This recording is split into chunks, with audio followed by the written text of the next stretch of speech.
आओ बच्चों, आज हम क्लास 10th की वर्कशीट 75 करेंगे और ये आपका चैप्टर 15 शुरू हो जाता है इस वर्कशीट से, जो कि आपका टर्म 2 में आएगा, जिसका नाम है हमारा पर्यावरण। बहुत ही इंटरेस्टिंग चैप्टर है। पहले हिंदी मीडियम स्टूडेंट्स के लिए, उसके बाद इंग्लिश में करेंगे।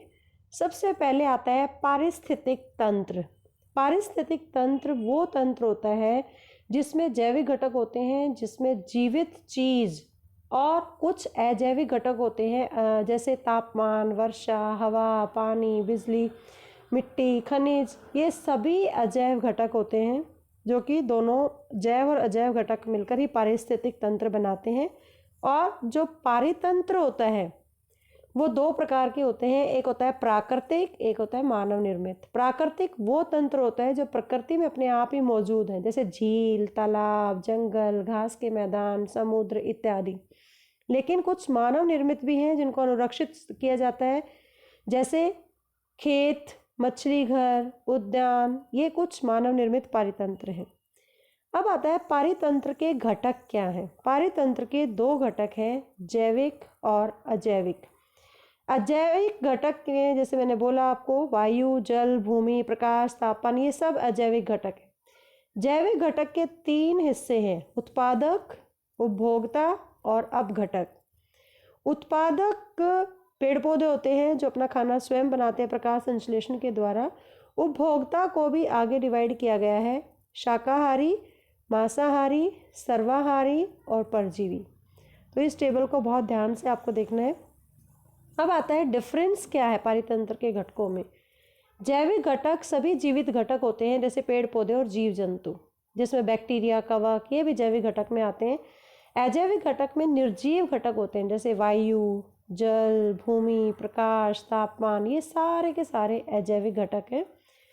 उसके बाद इसमें आता है कि पोषण के आधार पर जो जैविक घटक है उसको अलग अलग भागों में बांटा गया है। जैसे उत्पादक वो जीव होते हैं जो अजैविक घटकों का उपयोग करके, जैसे जल का उपयोग करके, सूर्य के प्रकाश का उपयोग करके, प्रकाश संश्लेषण द्वारा अपना भोजन स्वयं बना सकते हैं। इसे उत्पादक या स्वपोषी कहा जाता है।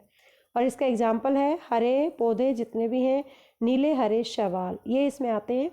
नेक्स्ट आता है उपभोक्ता।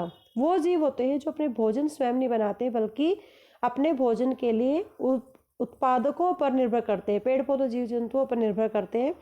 उन्हें विषमपोषी कहते हैं, जैसे मानव सहित जितने भी प्राणी हो सारे उपभोक्ता हैं।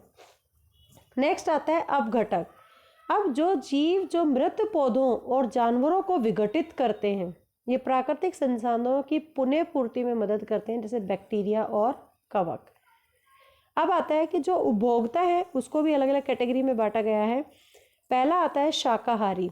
शाकाहारी वो जानवर होते हैं जो केवल अपने भोजन के रूप में हरे पौधों को खाते हैं। उन्हें प्राथमिक उपभोक्ता भी कहा जाता है, जैसे गाय, हिरण, खरगोश, बकरी। इसी तरह मांसाहारी, ये जानवर मांस खाने वाले होते हैं और उन्हें द्वितीय उपभोक्ता कहा जाता है, जैसे बाघ, मगरमच्छ। सर्वाहारी वो जानवर होते हैं जो पौधों और जानवरों दोनों को ही अपना भोजन बनाते हैं, जैसे मनुष्य। परजीवी वे जानवर जो किसी जीव के शरीर पर रहते हैं और उन्हें बिना मारे उनसे भोजन लेते रहते हैं, जैसे आपने अमरबेल की देखा होगा, किसी पेड़ के ऊपर येलो कलर की जुएं होती हैं सिर में, तो वो सारे परजीवी हैं। तो इस आधार पर आप ये कुछ प्रश्न हैं, बहुत ही इंटरेस्टिंग वर्कशीट है और बहुत ही आसान है। ये सारे क्वेश्चंस आप अपनी वर्कशीट के नोटबुक में करेंगे। Now the time for the English medium students and today's worksheet is worksheet 75 and we are going to study chapter 15 that is called our environment. Now, what is ecosystem? Ecosystem consists of biotic components, which means the living organisms, and abiotic components, which are called physical factors like temperature, rainfall, wind, soil, minerals, etc. Now, there are two types of ecosystem. One is natural ecosystem, other is man-made. In the natural ecosystem which exists in the nature on its own, like lake, pond, forest, grassland and ocean. And man-made ecosystem are called artificial ecosystem, which are created and maintained by the humans, like crop field, aquarium and garden.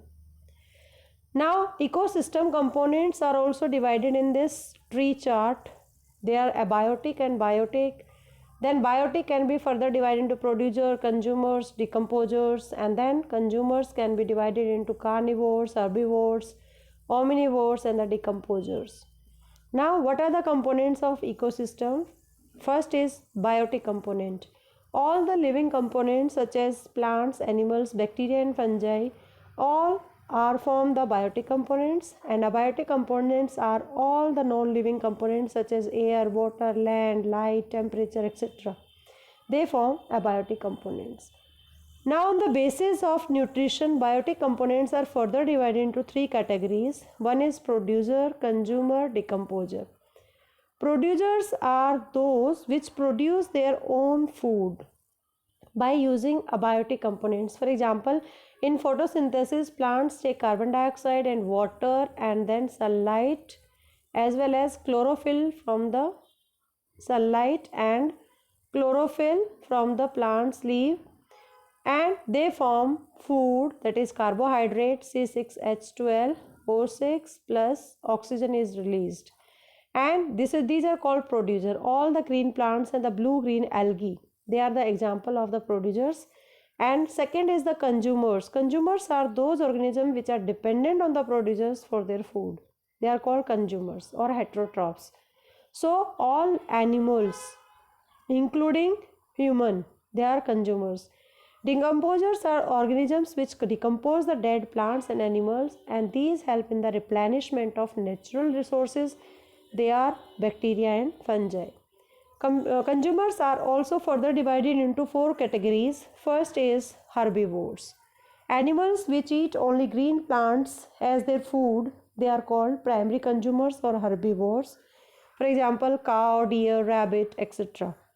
Carnivores are those animals which are flesh eater, means they eat meat, and they are called secondary consumers like tiger and crocodile. Omnivores are those animals which eat both plants and animals like human, and parasites are those animals will live on the body of the host and take food from it without killing. For example, lice and Cascata, Amarbale. So on the basis of the worksheet, check your understanding by doing all these questions in your notebook. Keep watching Super Vigyan. Thank you so much.